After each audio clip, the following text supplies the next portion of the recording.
Hi, I am Sarah Rodman, television editor at the Los Angeles Times, and we thank you so much for joining us today. And also, we want to thank for joining today the fabulous, talented, super charming, and devilishly handsome Tituss Burgess, who you all know as the fabulous Titus Andromedon on Unbreakable Kimmy Schmidt, which is coming back soon. It's May 19th. Which must be very exciting for you. I feel like these are long hiatuses because like we binge and so it seems longer. It seems longer, but in fact, the last two seasons have been over a year. Oh, okay, good. Yeah, we originally premiered in March, then the next one was in April, and then the last one was in May, due to all sorts of circumstances, but we're still Mostly here. your wardrobe requirements. Mostly my wardrobe, my extensive wardrobe requirements and what I will and will not wear. Exactly, so it just keeps getting longer and longer. But I do think there's something to that when we can watch it all at once, the hiatus seems longer. It does feel longer, right? Yeah. I mean, it's sort of like potato chips. Like you just like go through the whole bag and then you're just sitting there with nothing left but some crumbs. Right. There's more. Yeah. All right, so I'm very excited by the trailer for the second season because Titus goes lemonading. It looks serious. He's taking it very seriously. We got a chance to pay a lovely homage to Beyonce's Lemonade, that beautiful, beautiful album that she wrote, that visual album that she wrote. And things aren't going so great between him and Mikey. And, lemonading seems to be the height of how you exercise your demons if someone's broken your heart. So what better way than to put on a yellow dress and get a bat and go and bash some windows? You know what I mean? We're not recommending this for people at home. No. Don't try this at home. Spiritually is what we're speaking about. Yes, go course. lemonading in your mind. Of course. But to back up, when we left off, my recollection is that we didn't actually see Titus get on the boat, did we? You didn't see him get on the boat, but you saw him get on the bus. Okay. To get to the boat. So we can presume that he has now been on the high seas for some time in close proximity to Dionne Warwick singing Very close Mahogany. to Dionne Warwick singing Mahogany the music. Isn't that the most ridiculous thing? It's so wonderful though. Excellent. It's so excellent. And so yeah, we did see him get on the boat, but he comes back prematurely, and of course in true Titus Andromedon fashion there's mayhem has followed him back to dry land. And he's keeping a big old secret that we don't know about, but we find out later in the season, and it's as ridiculous as you can probably imagine. Oh, well, I'm super excited that. And speaking of ridiculousness, this character is so big. Yeah. And so when you take him off for the season, and when it's time to put him back on, is it much work to like get back into that sort of very dramatic mindset? Jane, sorry, let me hit my microphone. Jane Krakowski and I were talking, and Ellie actually, at the top of this past season. We all have to, individually of course, but I have to rewatch like the last 7, 8, 9, 10, 11, 12, 13 episodes. The whole season. The whole season. Saying. Yeah. To get back to the place and to his isms. And I'll tell you the one thing that truly does assist me in dropping into him is the wardrobe. And suddenly I'm like, okay. Suddenly he shows up. Just starts peeking out. He just starts. He can't wait to come out of there. So yeah, I have to rewatch it. So is there anything therapeutic at all about playing somebody that is this much themselves? Sure. Yeah. Well. Because he is very different. He's very, very different. Yeah. It is fun to be unapologetically that outlandish. And to say without filter what you're thinking. I have a great deal more tact than Titus Andromedon, and I can edit really quickly. But he just blurts it out, and it is refreshing, and it feels good to sort of sit inside of it. But I got to tell you though, after episode 13, it's time for him to take a break. Exactly. Because it is a lot. Well, I was going to ask you if it was tiring. I mean, it's big. You have to do it over and over again. And in addition to that, you have these terrific lines, these terrific tongue twister They're impossible things to memorize. and that you say. I mean, one of my favorites was Andromedon Productions. You can't spell it without drama if you spell it wrong. Like, he's just mining for a catchphrase, and he's gonna force it and wedge it in there. And you have so many of those, and the songs. That Trident chewing gum song, they're like teeth are like bats that are hanging off your face. Yeah. It's like, how do you memorize that stuff when it's not intuitive to put those words together? Sure. Oh, sister. I mean, like, all sorts of contextual clues or whatever. I mean, alliteration, you name it. I mean, I go, well, this last word ended, with an N. This next word starts with an M, so LM, and any sort of thing, because so much of it has nothing to do with the thing you just said before the thing. Right. So, I have a lot of help, and of course, we don't leave until I get it right. So, even if we have to compartmentalize, I figure it out. But I've also, over the years now, I'm kind of onto them. So I'm getting a little better at it. Right, knowing where they're going to go with it. But speaking of that kind of thing, this seems like because of those sorts of lines and because Tina was on the show this year, and that this seems like the kind of show that it would be very difficult not to break. I know that is a problem. Like monetarily, you don't want to do that. You don't want to be the person like doing it. But is that still a thing that's happening for the show? I mean, me and Ellie break the most, and we can see in each other when the other one's about to go up, and so it's just like we always had this thing where you can see the sentence. You know what it looks like. You just can't quite make out the words. Like, it's all these ways of, you can see the deer in headlights kind of look on her face or whatever, or on my face, and we just fall apart. But when it's, the 11th hour, you're like, girl, we are not, it's not funny anymore. Let's do this. Let's get it together. Let's get it together. And I want to talk about the Costar game was very strong this year. Ooh, yes, it was. So good. I mean, David Cross, Josh Charles. Laura Dern. Jeff Goldblum. Was that this year? No, that was season 2. Right, that's what I'm talking about. We don't want to spoil anything for people coming out for season 3. Yes. So, but I know that some of those people will be coming back, yes? Yes. The answer is yes. All right. And I know for sure because it is out there now that Daveed Diggs is going to be on the show. Yes. Can you tell us anything about what he's doing? And is it Hamilton related? No, it's not. Good. No, it's not. He has other. Is that? Did you hear that? Is it over there? Okay. I don't know.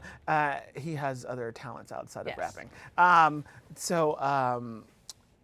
He is Ellie's love interest. I can tell you that for a short time. That's exciting. It is very exciting, and they are great together. And does Titus get to interact with him as well? We have one scene together. And how does that make you feel? Now I'm sad for you. I'm a big fan of Daveed, so I was upset that didn't work out. I thought he was there for me. I didn't realize, so I don't know. But that is one of the things that's interesting about your show, that it is possible, since everybody has their own little storyline, that Jane is off with David Cross, and that Ellie is off with Jeff Goldblum, that like you are not necessarily interacting with everybody that comes on the show, right? Well, that's true. I mean, one of my favorite guest stars, I had not one scene with her, and it's Anna Camp. Oh yeah. She's so funny. So talented. She's so talented. And she was brilliant last season. And I think she might be back. But again, I wasn't with her, Right, so I'm not really sure. A positive. But I just love her, Deirdre Robespierre. I love her character. It's really funny. That whole storyline. And I want to talk about musicals now, of course, because this is another thing where the show excels, where you have to do a lot of work, not just singing and memorizing, but playing too. Sure. And so when they come up with those concepts, do you, Alabama instead of Oklahoma, Right. do you contribute to that, or they bring it to you and say, you just do what's on the page?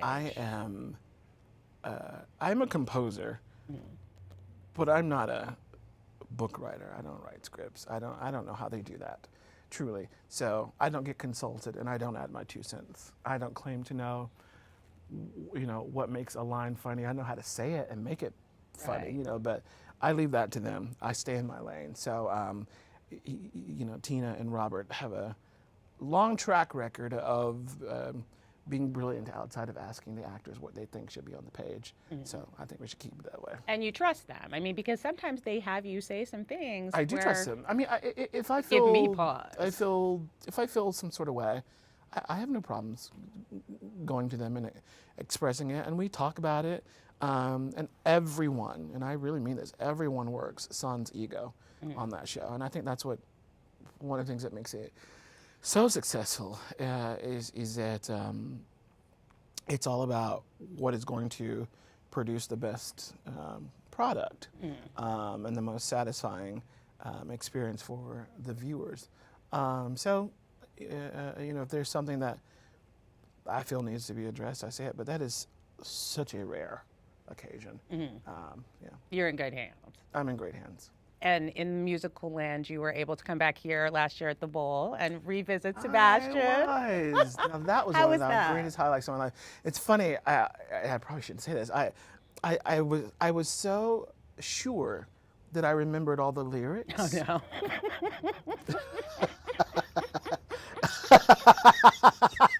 that I waited until the couple days before to start prepping it. Oh. And the horror and fright that I experienced when I picked up that score and discovered that there was so much more. So many words. So many words. So many words. By the time I set foot on stage, we had pulled it together.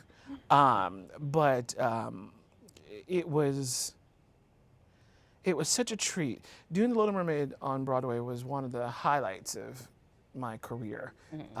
And I identify with Sebastian so much. He's a water creature, I'm a Pisces. He's a composer, I'm a composer. He hates babysitting, I can't stand children. It just was so easy to get in there. And that song, Under the Sea, is just such a, to me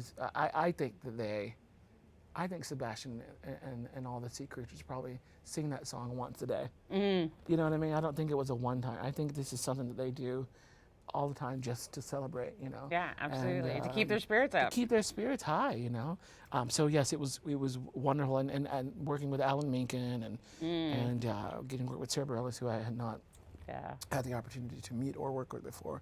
That was lovely. Who was a super fan too of the show. Yeah, I mean, she's so into it. Have you seen her in Waitress? In Waitress? I've not seen her in Waitress. I intend to get over that way. Now, do you feel the siren call of the legit stage? Do you want to go back to Broadway? There is a chance.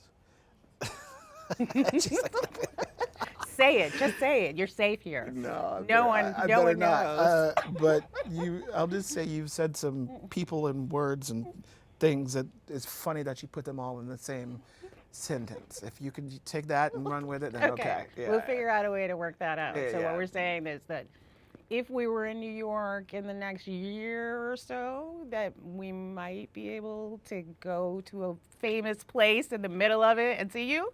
Yeah. Okay. But that's Maybe. all you can say. Yeah. But I do want to. When you figure out if it happens, when it's announced, you're gonna laugh that when you rewatch this, you're gonna be like, wow, I was so close. I was right there. You'll see. Because I was going to suggest that you somehow get involved in a revival of Pearlie, because that's one of my favorite shows. I love that show. I love that show. You know what I really want to do is kiss of the Spider Woman. There are dark Spanish people, and I would love to play Melina, and I can't figure out why it hasn't been revived yet, because it is such a brilliant score, and I just love that role and his delusion and how he manages to conjure Aurora in an attempt to protect him. whole world. Yeah, a whole world. In a tiny space. In a tiny total space. isolation. And there are not a lot of shows, musicals particularly, that go that dark. Yeah, it's a very dark premise, but it's beautifully tragic and it's wonderful. So. All right, so these two things are on deck for whatever this thing that we can't talk about is. All right, so this is our plan after That's that. a wish list. It's not on deck, but it's a wish list for sure. I'm just trying to manifest. Okay. I'm trying to make this happen. And getting back to Kimmy, one of the things that I'm always so impressed by is that there is such broadness to the show. There's such wackiness to it, but there is such emotion to it as well. I mean, there are some shows that are dramedies where you expect these poignant moments and they work, but you guys have a harder line to walk. And how do you do that? Making something that one moment you're talking about microwaving wigs and sewing Barbie dresses, and the next minute you're getting real about you never got to come out. Well, not to take this back to Kiss of the Spider-Woman, but it's sort of the same device, don't you think? Where you know, these Barbies, these ridiculous microwaving your wig and breaking out into song, all of these tools serve as a protective sort of defense mechanism, don't you think? And then when the veneer comes off, there's the underbelly, and you know, and it sort of explains an entire season of eccentricities. You know, right? So Titus's fear and Titus's vulnerability. Yeah. And when he starts letting that go, and everybody did that a little bit in season 2. It was a little sort of a Grinch. Everybody's heart grew 3 sizes bigger. Absolutely. By the end of the season, but you were still able to go to that wacky place. But I would imagine as an actor, it's exciting to have those flashes. I said this yesterday to, I can't remember now what interview I did yesterday, but the point is, I don't think I'll ever be this lucky ever again. And I really mean that. I mean, a great role, if you are one of the lucky ones, comes along once in a lifetime. And it's not to say that I'll never have good material ever again, but to be able to wear someone who is so close to me, and to, you know, be able to live out parts of myself that have otherwise laid dormant, that I now am able to give voice to. There's nothing. I'm forever indebted to Tina and Robert for this wonderful opportunity. Because so much of your biography is in Titus's biography. Sure, yeah. You know, and that is so wonderful. Although, because as we were saying, that you are different enough from the character that I would imagine that when people see you on the street, there is an anticipation of. Yeah, there's a, yes. I mean, you'd be surprised at some of the looks on people's faces. They're so disappointed. They're waiting for me to like be him, but you know, it's all good. But yeah, there's a bizarre familiarity that a lot of people have for who they think I am when they meet me. That on some level, I feel bad for them because I'm like, oh, you won't see him today, but I do play him, you know. But nice to meet you. But nice to meet you. Yeah. But I'm sure you must also get people that, because of the nature of your character and because of these moments that you were able to have that are dramatic, that might have had epiphanies of their own that come to you and thank you for being able to maybe express something they weren't able to. That is very true. I had that. I'll never forget. I live in Harlem in New York City, and there was this woman who came chasing after me. I had just been out to dinner with some friends, and I went ahead of them to catch a cab, and I hear these footsteps behind me, and I'm just assuming it's one of my people. And I turn around to start talking, and there was not one person from my party, and there was this young lady who was just sobbing, and I thought something was wrong, because, and this was after season 1, and I had not yet integrated that people know me. Right. Okay. So I was like, what's wrong? Can I help or whatever? You need to call the police. Yeah. And she like caught her breath, whatever, because apparently she'd been running for a good little chunk of time to catch me. And she said, I'll try and make this quick. She's like, I was diagnosed with depression, and I had gotten a divorce from my husband, which compounded the depression, and I lost my job. And I was like, oh, Jesus Christ, girl, that's a cocktail for, for what you just said you have. I can't imagine what all those things must feel like or whatever. And she said the one bright spot was knowing that I could have you in my house as often as I needed you. Come on. I know. And oh my God, that's beautiful. yeah. So. So when the next time you're complaining about a late night. Oh, absolutely. That's a good loss on me. Absolutely. So. That's amazing. Yeah, it was amazing. So. Good for you. That must feel great. It does feel great. It's, and I won't take this where this could go, but in the social, political climate that we live in, where we are finding it very difficult to sustain, retain, and hold on to justices and what is right, it's a relief that there is some way I can contribute, some small blip in the pond to give someone relief when it seems like absolutely government is not. Yes, I think it's interesting that people often talk about like, why do we care about television or art or whatever, and it's like because it's relief. I mean, that is part of it's part of what makes the world go round. And if we didn't have it, we'd be much sadder. We would be a much darker place. This is the one place where we truly have control choice, maybe.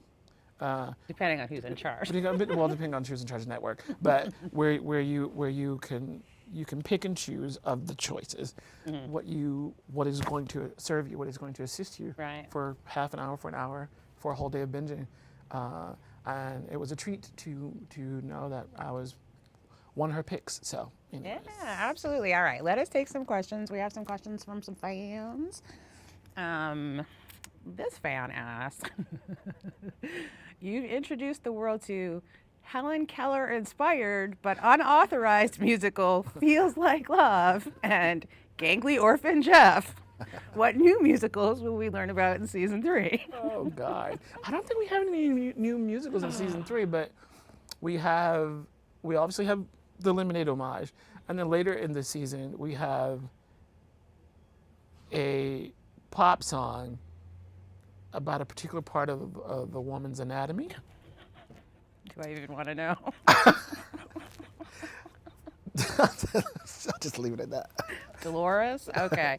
Danielle on Twitter asked, if you could give your character some advice on the entertainment industry, what would you tell him? Stop. You tell him to give up? Titus. You are so delusional, honey. But you were Titus. I was Titus. And you made it? With a lot more focus and a lot more drive. He's Titus at getting famous at any cost and sometimes not wanting to truly do all the work that goes into getting where. And he has zero patience. Yes. And I have a great deal of patience. So if he's going to continue using those poor tools, I would say stop. But it's good that he's using those pro tools, or he wouldn't be as funny. That is true. Alan on Twitter asked, what would Titus make of 30 Rock character Dwan? I don't think they would get along. Really? To like alpha, well, maybe not alpha isn't the right word. Alpha's the right word. To alpha effeminate males. I'm sure that's actually a thing. That's exactly it. That's absolutely a thing. Yeah. I don't think they would get along, and I think I think one would sit on one side of the room and the other on the other side. They would hate each other's outfits. Yeah. They don't shop at the same place. And both of them think that they are the authority on all things fashion and entertainment. Who do you like better? Titus. Yeah. Titus Titus. He's a nicer person. Yeah, Dwan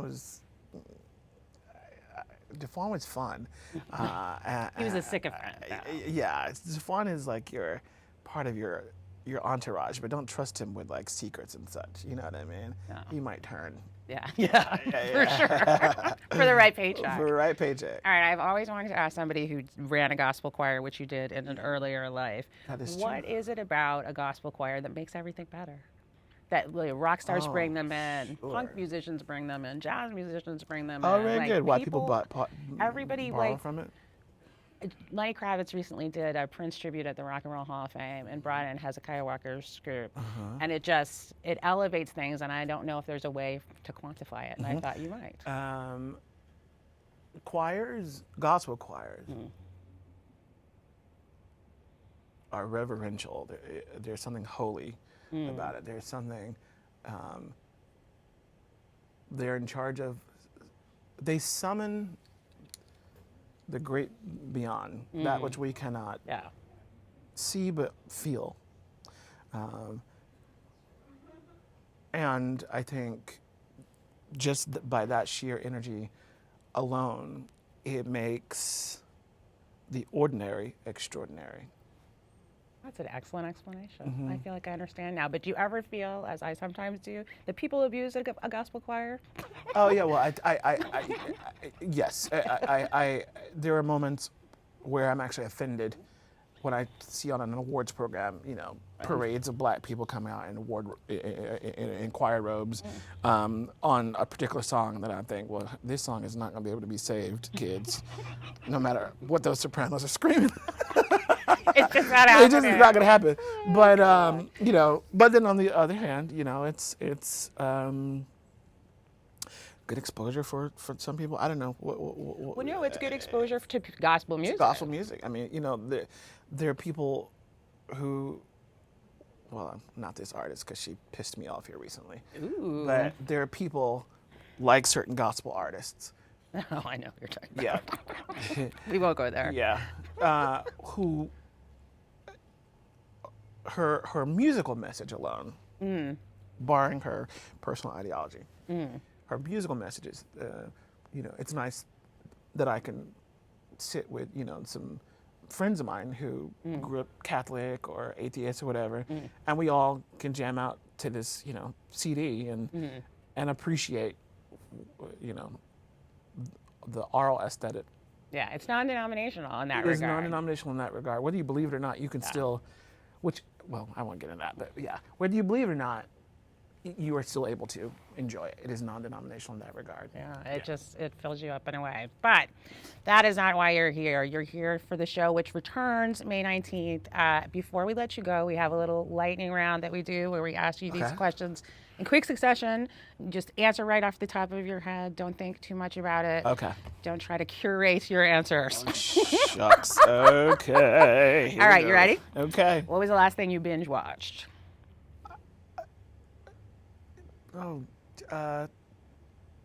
Shameless. Oh, all of Shameless? There's like 7 seasons of that. I binge watched season 6. Oh, wow. And did you love it? Honestly, every single episode of Shameless is so brilliant. And I kept hearing about it, and I'm like, okay, I'll watch it, whatever. But I just recently ran into,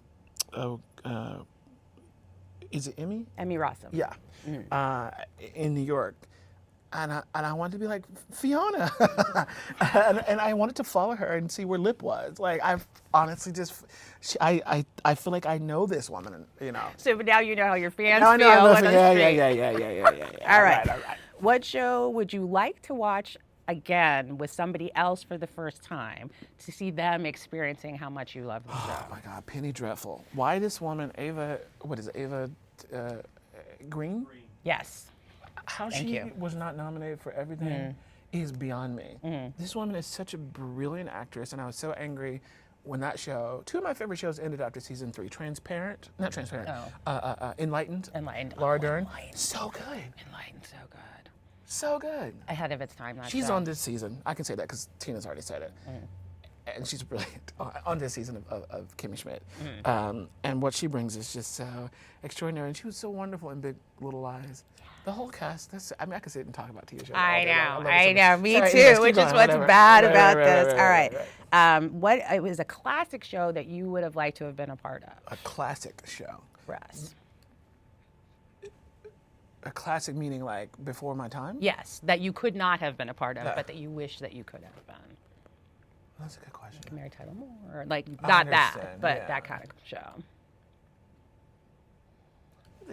The Jeffersons. Yeah. Because he would not have liked me. No. You would not have moved on I up would with have him. not moved on up, and it just would have made for great television. Absolutely, It like a wouldn't have been just a neighbor. race relation thing. It would have been, because the Bentleys, right? Yes. That, it was always a race thing that Right. they pulled from for drama, or at least it seemed. But I think. Oh yeah, he would not have would- liked no, you. no, no. Archie Bunker wouldn't have liked you either. No.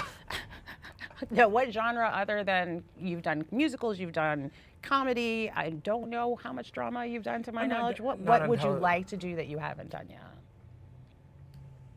I'm a big horror fan, Ooh. so I would love to play some sort of like, not a superhero, but like a wizard or a sorceress or something like that. A good one or a bad one?